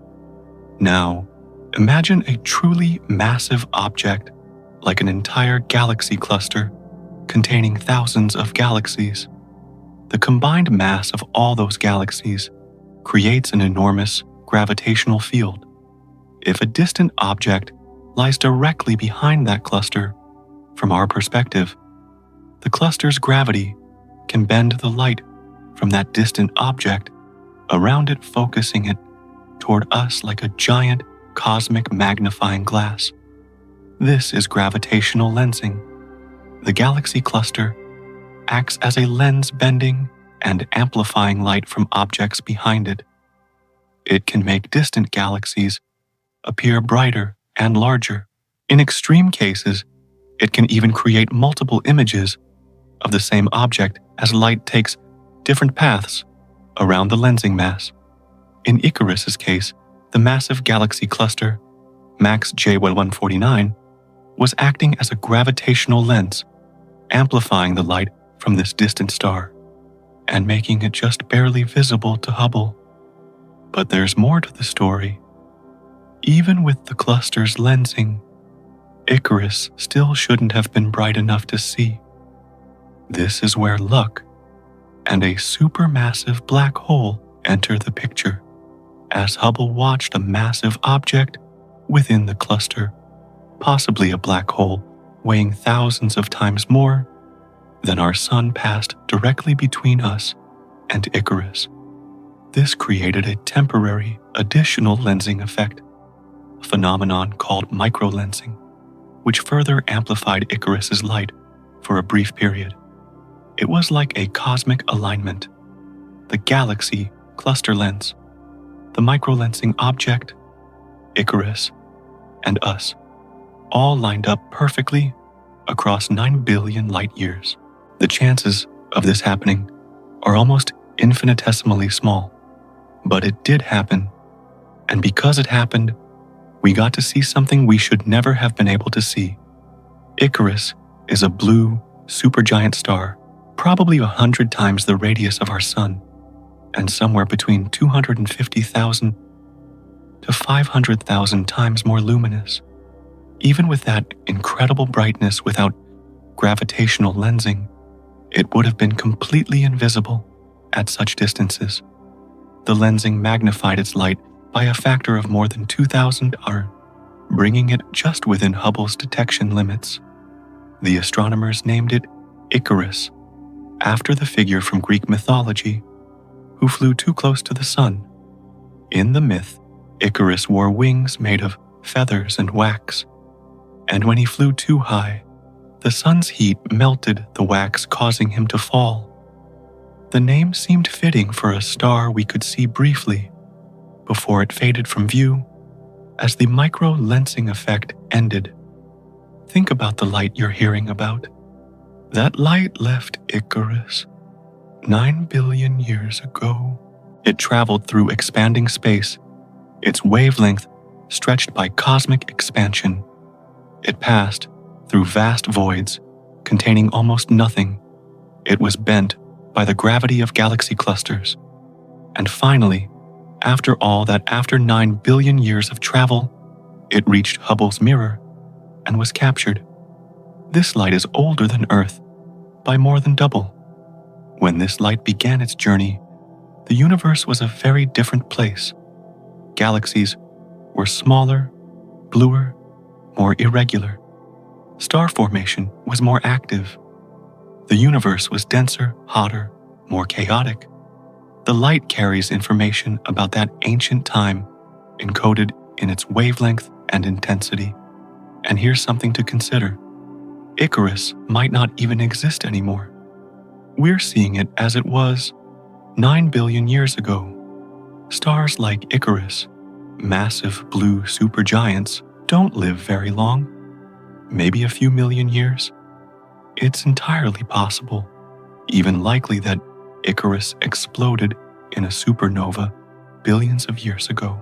But we won't know for billions more years because the light from that explosion hasn't reached us yet. We're seeing a ghost, an echo from the distant past, a star that was shining when the universe was young, captured through a perfect cosmic alignment that will never happen again in exactly the same way. The discovery of Icarus opened up a new field of astronomy. If we can use gravitational lensing to see individual stars at such distances, what else might we be able to see?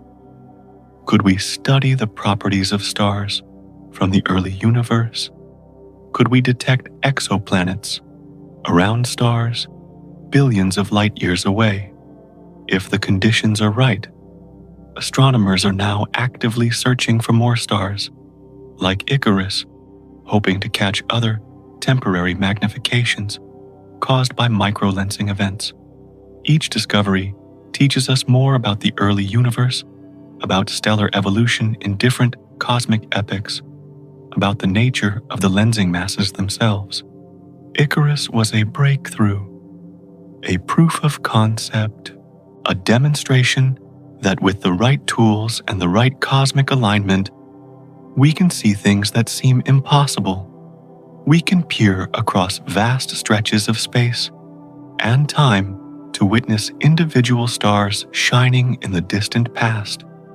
The light from Icarus traveled for more than 9 billion years, twice Earth's entire lifetime, just to reach our telescopes, just to be captured by Hubble's mirror, just to be seen by human eyes, even if only as data on a computer screen. The universe put on this show billions of years ago, and we only just received the invitation. But as impressive as Icarus is, as distant as 9 billion light years might seem, it's not even close to the limits of what Hubble has seen. There are stars even farther. Galaxies so distant, they existed when the universe was barely recognizable. Objects at the very edge of the observable universe, where the light has been traveling since nearly the beginning of time itself. And among those distant objects, there's one star with a name from ancient legend, a star so far away that its light has been traveling for nearly the entire age of the universe. A star that, when it was shining, illuminated a cosmos that had barely begun. That star's name is Arundel, and it's waiting for us at the next stop on our journey. From 9 billion light years to nearly 13 billion, we're about to reach the absolute limits of what Hubble can reveal. We've followed Hubble across billions of light years, from butterfly nebulae to stolen star clusters, from ghost galaxies to individual stars magnified by cosmic lenses. Now we're going to push to the absolute limit, to the very edge of what Hubble can see, to distances so vast that we're approaching the beginning of time itself. Let me introduce you to Arundel, the most distant individual star ever observed. And yes, that name comes from Tolkien's Legendarium. The astronomers who discovered it were apparently fans of The Lord of the Rings, because Arundel is the Old English word for morning star or rising light, and it's also the name of a character in Tolkien's mythology who sailed through the heavens carrying a jewel as bright as a star. It's actually one of the more poetic names in astronomy, I have to admit. Arundel lies an almost incomprehensible 12.9 billion light years away from us. Let that number sink in for a moment. The light we're detecting from this star left it 12.9 billion years ago. The universe itself is only 13.7 billion years old. This star was shining when the cosmos was barely 900 million years old, when the universe was only 6.5% of its current age. But here's where things get even stranger. Due to the expansion of space itself, Arundel isn't actually 12.9 billion light years away anymore. It's much farther. The current actual distance, accounting for how much space has expanded during the light's journey to us, is approximately 28 billion light years. Think about that. The light left when Arundel was 12.9 billion light years away. But during the 12.9 billion years it took that light to reach us, space was expanding the entire time, carrying Arundel farther and farther away. So, by the time the light arrived at Hubble's mirror, Arundel had been swept away to 28 billion light years distant by cosmic expansion.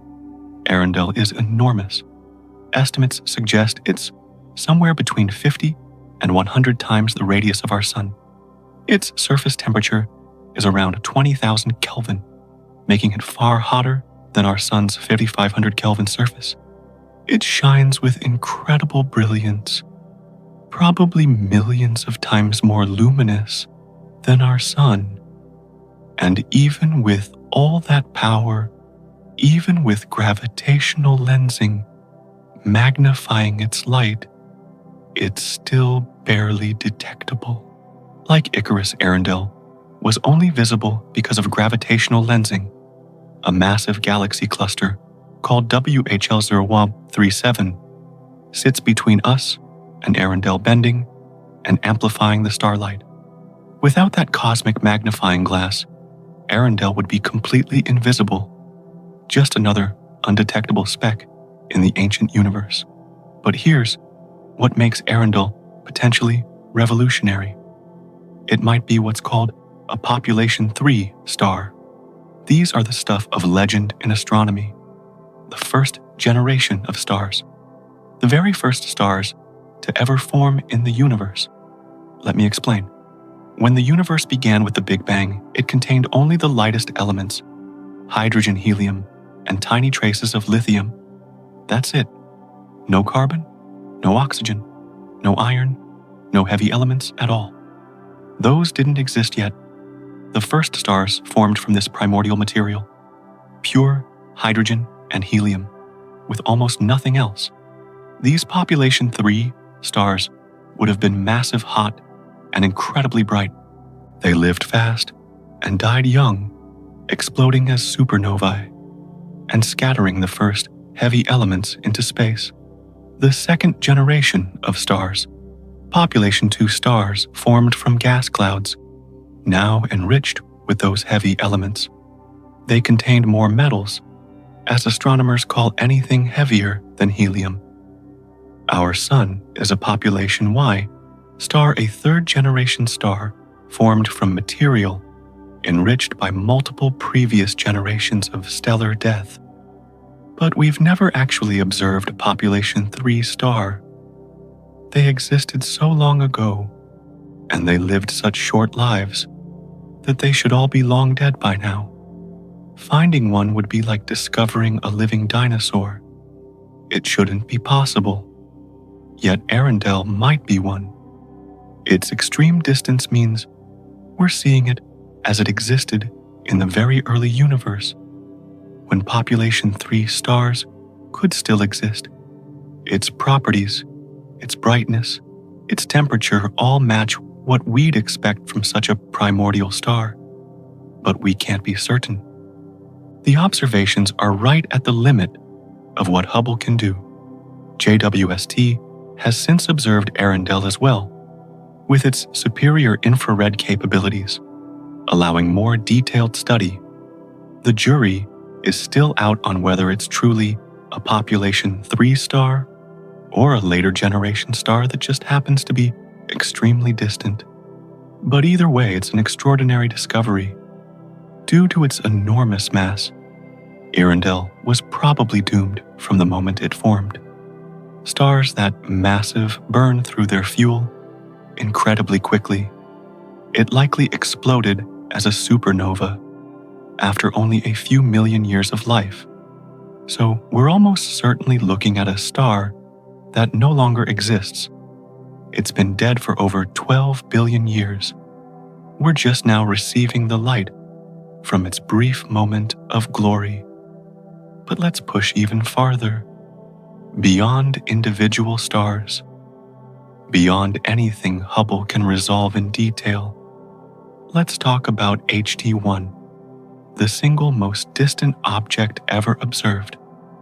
Not just by Hubble, but by any telescope operating before JWST came online. HD1 is a galaxy located an astounding 13.5 billion light-years away. The light we detect from it departed when the universe was only 200 million years old. Think about that timeline. 200 million years. That sounds like a long time, but cosmically, it's nothing. That's younger than the lifespan of some turtle species here on Earth. The universe was an infant. Because of cosmic expansion, HD1's current actual distance is approximately 33.4 billion light-years. It's been swept away by the expanding universe to more than twice the light travel distance. We're seeing where it was not where it is. And what we see is barely anything at all. HD1 appears as the faintest red dot imaginable, a tiny smudge of light that required combining data from multiple telescopes over hundreds of hours of observation just to detect. To the casual observer, it would look like a speck of noise on the detector. But it's real. It's a galaxy shining at the very dawn of creation. What makes HD1 so faint? Partly distance, obviously, but also redshift. Remember how light gets stretched by cosmic expansion. HD1's light has been stretched so much that it's shifted from ultraviolet and visible light all the way into the infrared. Its light has been traveling so long through expanding space that it's been stretched to wavelengths much longer than when it was emitted. Scientists aren't entirely sure what HD1 is. Its extreme ultraviolet luminosity suggests it might be a starburst galaxy, forming stars at an unprecedented rate. Or it might contain population 3 stars, those primordial first-generation stars we've never confirmed. Or it might host an extremely active, supermassive black hole, blasting out enormous amounts of radiation as it consumes matter. The data is so limited, so faint, that multiple interpretations remain possible. What we do know for certain is that something is out there 4 billion light years away, shining with ultraviolet light when the universe was barely 200 million years old. Something was already there, already forming stars, or black holes, or both when the cosmos was still in its infancy. This is the boundary, the edge of what Hubble can reveal. Beyond this, even with gravitational lensing, even with hundreds of hours of observation, the light is too faint, too redshifted, too distant to detect. We've reached the horizon, but that horizon isn't absolute. It's not a wall. It's simply the limit of our current technology. JWST, with its larger mirror and infrared sensitivity, can push slightly beyond this boundary. Future telescopes, if we build them, will push farther still. But there is an absolute limit. The observable universe has a boundary we can never cross, no matter how powerful our telescopes become. That boundary is the cosmic horizon set by the age of the universe and the speed of light. Light from anything farther than about 46 billion light years away simply hasn't had time to reach us yet. And due to cosmic expansion, light from anything beyond the cosmic horizon will never reach us. Those regions are permanently beyond our ability to observe. Arundel and HD1 are near that ultimate boundary. We're seeing them as they appeared more than 12 billion years ago, when the universe was young. We're receiving light that has been traveling almost since the beginning of time itself. These objects are echoes from the cosmic dawn messages in bottles cast into the void billions of years ago, and only now washing up on our shores.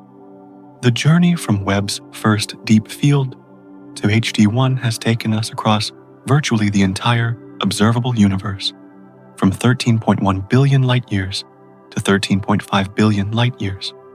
We've witnessed the universe's evolution from infancy to adolescence to adulthood.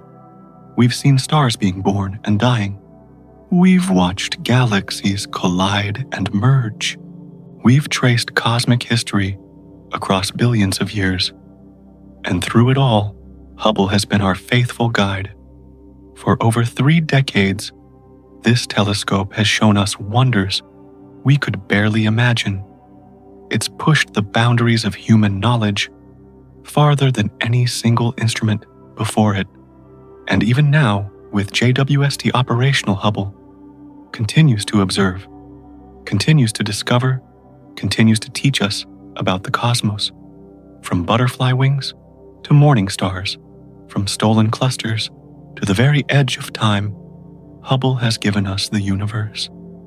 And that's a gift that will echo through human history for as long as we continue to look up at the stars and wonder what lies beyond.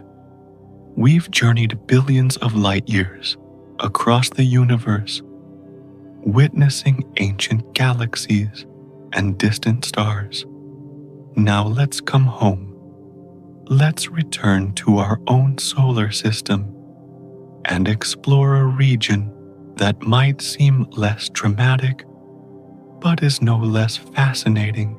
Welcome to the Kuiper Belt, a vast ring of frozen objects encircling our solar system, like a cosmic freezer preserving remnants from the birth of our planetary neighborhood 4.6 billion years ago. The Kuiper Belt begins where Neptune's orbit ends at about 30 astronomical units from the Sun. 1 astronomical unit, remember, is the distance from Earth to the Sun, roughly 150 million kilometers. The belt extends outward to about 50 AU, creating a donut-shaped region of icy debris. To understand the Kuiper Belt, let's compare it to something more familiar, the asteroid belt between Mars and Jupiter. That inner belt spans from about 2.2 to 3.2 AU, from the Sun just 1 AU wide. The Kuiper Belt is 20 times wider, stretching across 20 AU of space. The asteroid belt contains rocky debris, the leftover building blocks from when the inner planets formed. The Kuiper Belt contains icy debris, frozen methane ammonia, and water ice that's been preserved in the deep freeze of the outer solar system. How much stuff is out there? The Kuiper Belt contains hundreds of thousands of objects larger than 100 kilometers across and more than 1 trillion comets. That sounds crowded, but space is vast. The average distance between objects is about 10 million kilometers, roughly 25 times the distance between Earth and the Moon. If you were standing on one Kuiper Belt object, you'd probably need a telescope to see your nearest neighbor. The history of discovering the Kuiper Belt is interesting. In 1951, astronomer Gerard Kuiper predicted that such a belt should exist based on theoretical calculations. But proving it existed was another matter entirely. It wasn't until 1992 that astronomers finally confirmed the first Kuiper Belt object beyond Pluto. Since then, we've found thousands more. And we've learned something surprising. The Kuiper Belt we see today is just a remnant, a shadow of what once was. Scientists estimate the belt originally contained 7 to 10 times Earth's mass worth of material, but gravitational interactions with Neptune destroyed most of it, scattering objects throughout the solar system or ejecting them entirely. What remains is perhaps 10% of the original mass. The Kuiper Belt is the source of short-period comets, those visitors that swing through the inner solar system on orbits lasting less than 200 years. Sometimes collisions or Neptune's gravity nudge a Kuiper Belt object onto a new path toward the Sun, transforming it into a comet. Beyond the main Kuiper Belt lies the scattered disk extending nearly to 1,000 AU, where objects follow highly elongated, tilted orbits. And beyond that lies the theoretical Oort cloud, a spherical shell of icy bodies stretching from 2,000 to 100,000 AU, completely surrounding our solar system. Think about what the Kuiper Belt represents. Out here, where sunlight is more than 1,000 times fainter than on Earth, where temperatures hover around negative 230 degrees Celsius, matter remains virtually unchanged from 4.6 billion years ago. These objects are like specimens in time's freezer, preserving the original material from which our solar system formed. Every atom in these frozen worlds was once part of the cloud that collapsed to form our sun and planets. They are cosmic fossils, ancient relics that can tell us about conditions in the early solar system that no longer exist anywhere else. But fossils are just the beginning. Out in that frozen realm, a spacecraft discovered something that changed our understanding of how planets form.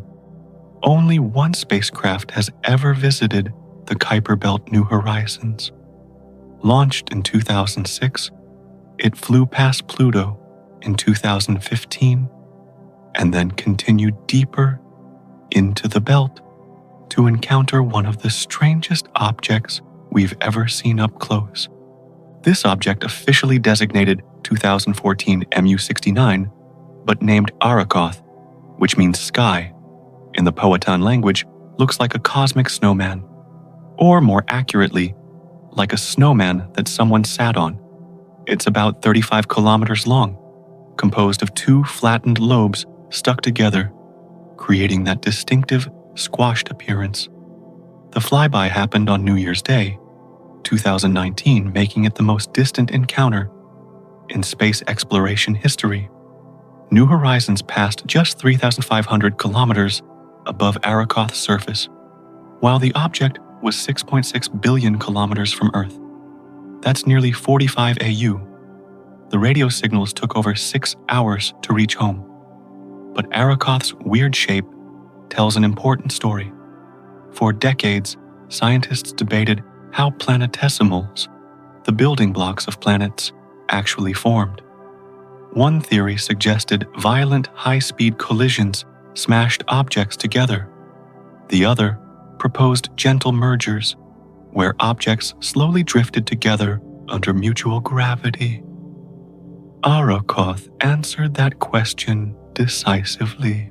Its smooth surface, lack of impact craters, and the gentle way its two lobes connected all indicate it formed from a slow, gentle merger. The two pieces came together at walking speed barely faster than a few meters per second. This proved the local cloud collapse theory correct. Scientists were thrilled. As mission leader Alan Stern said, the evidence was so clear that it decisively solved a multi-decade debate about how planetesimals form. But New Horizons' main target was Pluto, and the images it sent back were stunning. The dwarf planet revealed itself as far more complex and geologically active than anyone expected. The most striking feature is Tombaugh Regio, the heart-shaped region that made Pluto famous. The western lobe of this heart is actually a glacier called Sputnik Planitia, named after Earth's first artificial satellite. This nitrogen ice glacier is 1,000 kilometers wide and 4 kilometers deep, making it the largest known glacier in the solar system. How did this heart form? Recent research suggests it might have been created by a low-velocity oblique angle impact. Imagine throwing a water balloon at pavement at an angle like skipping a stone. The balloon would leave an elongated splat of water. That's similar to how the western lobe might have formed an ancient impact that left a massive depression that later filled with nitrogen ice. Arakoth looks like a snowman that got squashed. Maybe someone sat on it 4 billion years ago. More likely it formed that way. Two pancake-shaped objects gently touching and sticking together in the cold darkness of the outer solar system. Our story has come closer to home now. But don't think closer means less amazing. Pluto is still nearly 5 billion kilometers away, about 33 AU from the Sun. That's farther than we can easily imagine. From frozen worlds to the loneliest travelers humanity has ever created. Let me tell you about two machines that refused to die. In 1977, two spacecraft launched from Earth on what was supposed to be a 5-year mission. They're still going, still working, still sending signals home after 47 years. I'm talking about Voyager 1 and Voyager 2, and their story is one of the most remarkable achievements in human history. These machines were built with technology from the 1970s. Their onboard computers have less memory than a modern car key fob. They store data on 8-track magnetic tape. Their processors are millions of times less powerful than your smartphone. And yet they've traveled farther than any human-made object, sent back revolutionary discoveries, and fundamentally changed our understanding of the outer solar system. The mission was made possible by a rare planetary alignment that happens once every 176 years. This alignment allowed the probes to visit all 4 outer planets using gravity assists, where each planet's gravity would slingshot the spacecraft toward the next target, increasing speed without using fuel.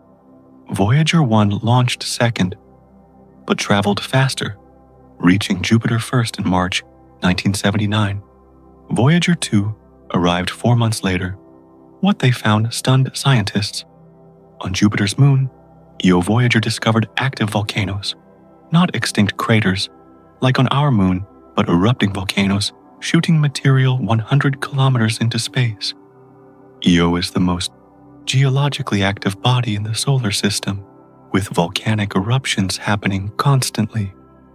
On Europa, another of Jupiter's moons, Voyager found a smooth ice surface covered with strange cracks, suggesting a liquid ocean beneath the ice.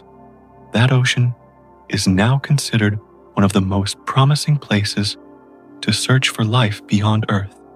At Saturn in 1980-81, Voyager revealed that the planet's famous rings were far more complex than anyone imagined. What appeared to be a few broad rings actually consisted of thousands of narrow ringlets. The spacecraft discovered shepherd moons, small satellites whose gravity keeps ring particles in line. Voyager 2 continued to Uranus in 1986, becoming the first and only spacecraft to visit that distant world. It discovered that Uranus has a magnetic field tilted 59 degrees from its rotational axis, something completely unexpected that forced scientists to rethink planetary magnetic field theories. Finally, in 1989, Voyager 2 reached Neptune, revealing a dynamic atmosphere with the strongest winds in the solar system, up to 2,400 kilometers per hour, and discovering geysers erupting on Neptune's moon Triton. But how have these machines survived so long? The answer is careful engineering and redundancy. Voyager was designed to survive even when things went wrong. It has backup systems for critical components. When Voyager 2's main thrusters failed after 37 years, engineers activated backup thrusters that hadn't fired in decades. They worked perfectly.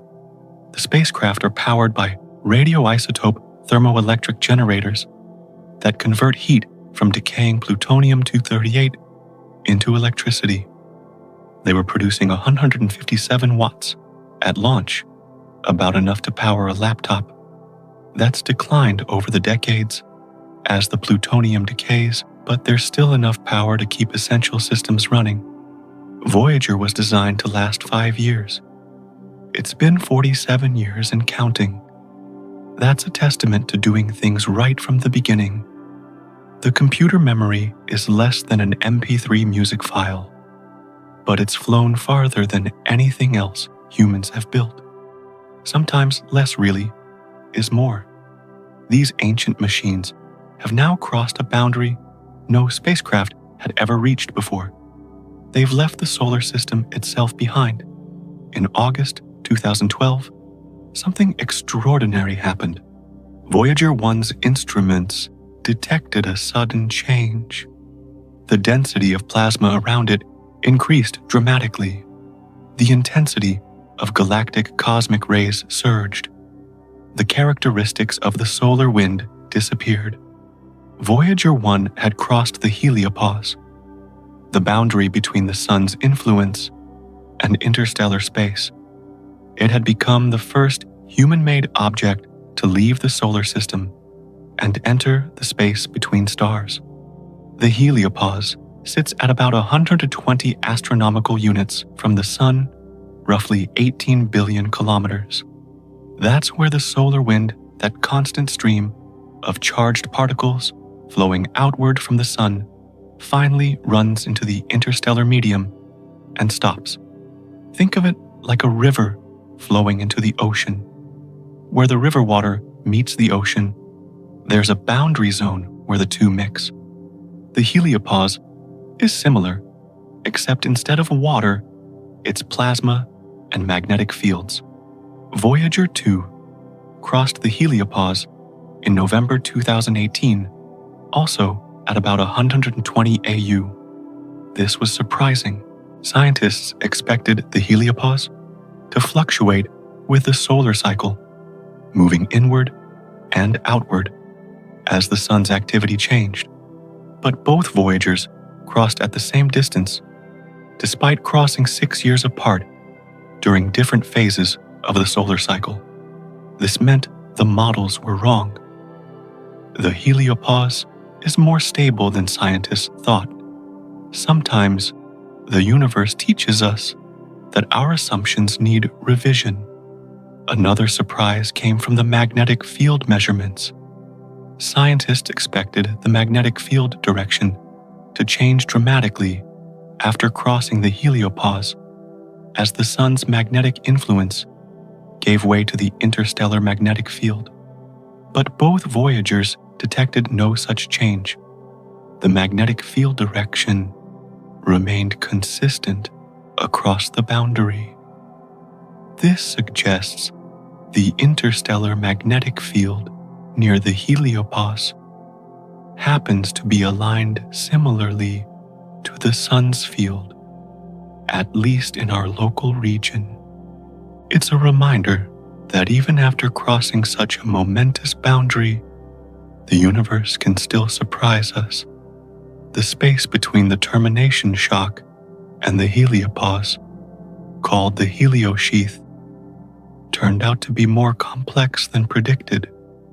Voyager discovered magnetic bubbles forming from the twisted solar magnetic field, creating a foamy structure scientists hadn't anticipated. But even in interstellar space, the Voyagers aren't truly alone. They're still technically within the solar system, because they haven't reached the Oort cloud yet. That won't happen for another 300 years, and they won't exit the Oort cloud for 30,000 years. The heliopause is like where a river flows into the sea, two different flows meeting, creating a special boundary zone where neither quite dominates. From boundaries between stars to the biggest question, what shape is the universe itself? And is something massive lurking just beyond what we can see? We started our journey with a telescope that could see 13 billion years into the past. We traveled through frozen belts, preserving our solar system's history. And now, we end with the biggest questions of all. What shape is the universe? Is it finite or infinite? And is there something massive beyond our cosmic horizon? The universe could be one of three shapes: flat like an infinite sheet, spherical like the surface of a balloon, or hyperbolic like a saddle that curves away in all directions. In a flat universe, space extends infinitely in all directions. Parallel lines remain parallel forever.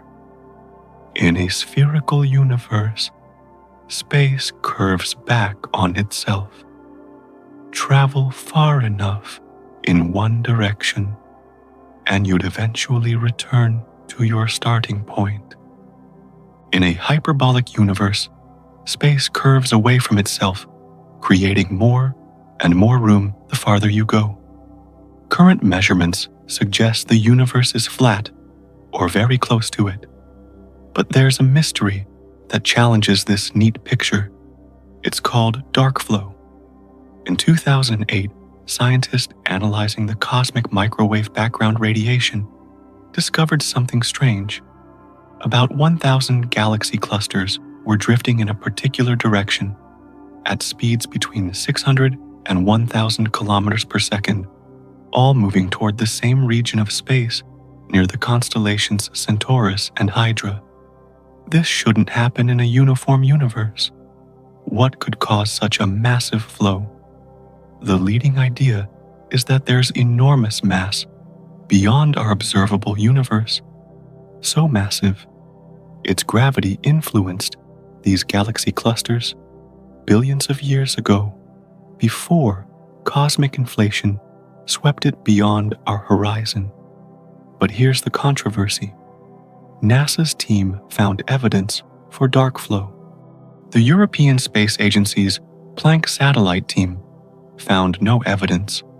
The data is contested. The interpretation disputed. Dark flow might be real, or it might be a statistical artifact. This reflects something important about science. Sometimes we're guessing making our best interpretation of limited data, but at least we're guessing with $10 billion telescopes and decades of careful observation. This journey reflects life itself. We started by understanding the past, traveled through the present, and ended questioning the future and the fundamental nature of reality. Dark flow might prove there's something massive beyond what we can see, or it might be nothing. Science sometimes resembles educated guessing, but it's guessing backed by the most sophisticated tools humanity has ever built. And so, our journey to the edge of the universe concludes, but the boundary always recedes as we approach it. That might be the real beauty. There's always something more to discover. Always a reason to look up at the night sky and ask, what else is out there? The universe keeps its secrets, but slowly, carefully, we're learning to read its messages, written in starlight